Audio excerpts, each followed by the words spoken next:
Mbu ambaye ni baligh, kapevuka tayari kama mkubwa, huwa anaishi wiki takriban 2 mpaka wiki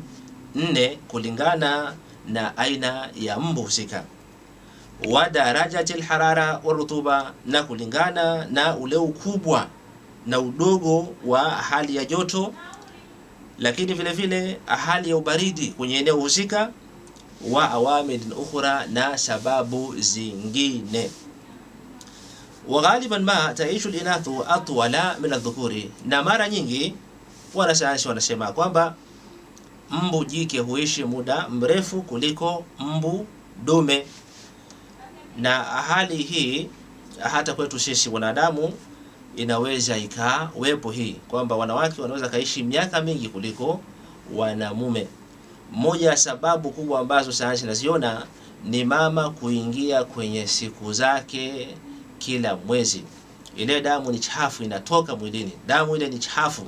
kiasi kwamba hata mama atakuwa ameambukizwa labda magonjwa haya ya hatarishi, labda kama ni ukimwi, basi ile damu ya hedhi kila mwezi huwa inaondoa virus nyingi sana ndani ya mwili wa mama, tofauti na sisi ambao tunakuwa damu kusafika ni mpaka labda ule baadhi ya vyakula au labda ufanyiwe upigwe chuku, basi inakuwa ni hivyo.